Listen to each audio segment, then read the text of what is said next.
you guys remember when you had that big game? No personal relationship to me, but because I never played like sports or anything. But you know when you had that big game, and it was up to you. Maybe you were like last, maybe in a little league team or something, and you had to get that last home run, and you won the whole team for the whole game, and everyone cheered you on. And then later on, you're like a week later, you're bragging about it, and you're still 2 weeks later, you're still bragging about it. Well, you see, it's because like victories like that, you kind of remember them, and they stay with you kind of like forever, right? So victory has 100 memories, but defeat has amnesia.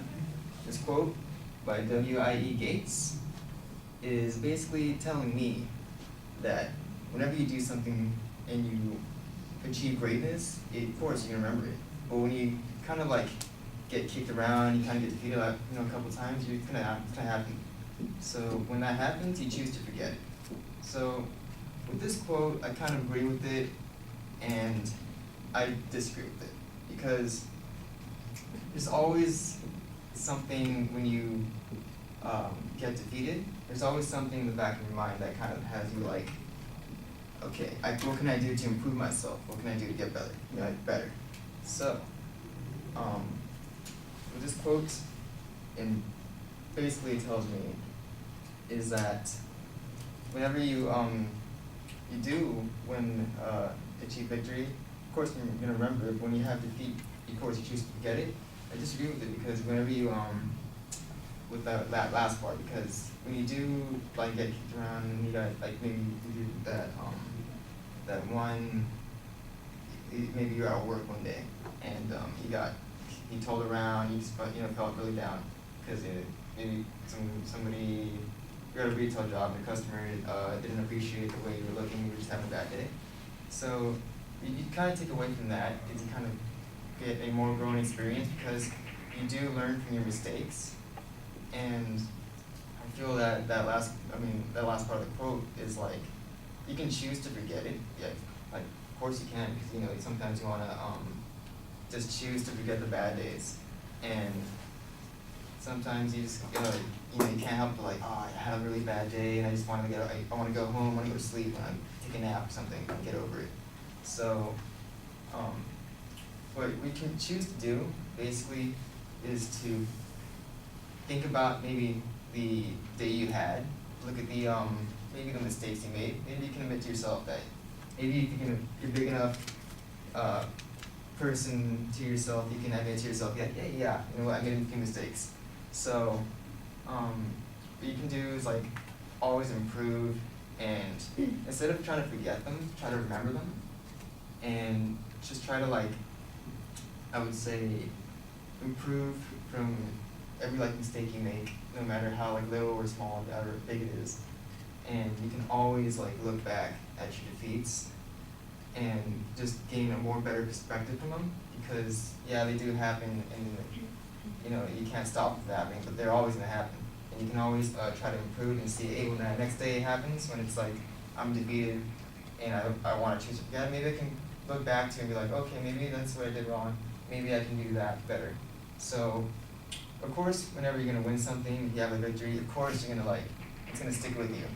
So, when you do that, you may have pictures and everything. You have like memories, and those are like the best memories that you to remember. But you can also, I think, learn from remembering the bad times and the times you've been defeated. So that's what I got from this quote, and that's my speech. Thank you.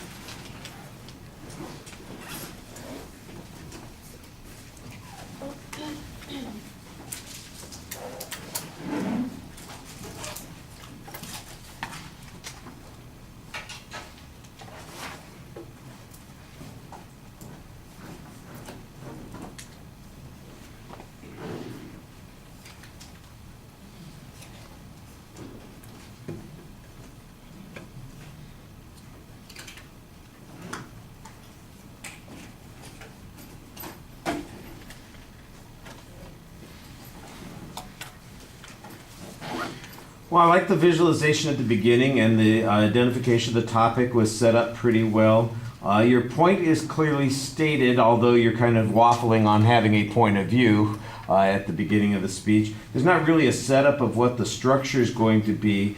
And then when you get to the body of the speech, it really feels like everything always stays ambiguous. You never get to a specific example, something that's detailed. It's all an imaginary, faceless, contextless circumstance or situation that could fit generically anywhere, and I think that it undermines your speech. It's less interesting, and you sound like you're wandering over the same material over and over again. I know the point that you're trying to make, but it just, because it doesn't have any detail to it, it's sort of faceless, and it's not going to be memorable. And you want to leave a good impression with people. You want people to remember things that you said. You want to have an impact on people when you're speaking to them, and that's why I think you need those kinds of details. Like I said, it felt a little bit like you were wandering on the subject a bit. The presentation issues. Your voice is fine. There's pretty good variety in the voice. Sometimes the energy level could be up a little bit. There was one spot when it seemed like you were trying to get into your first point where you got caught on some sort of loop. It sounded like you were just, and you're saying words that didn't have any particular meaning, but they were just kind of repeating themselves. I think you'll be able to pick that out when you listen to it. It was just an odd 20 seconds in your speech. It's like, what the heck is he saying here? It didn't make any sense. And then you got going again, and you were better there. But sometimes that happens, and you just kind of blank out, and words are coming out, and they don't mean anything. At the beginning,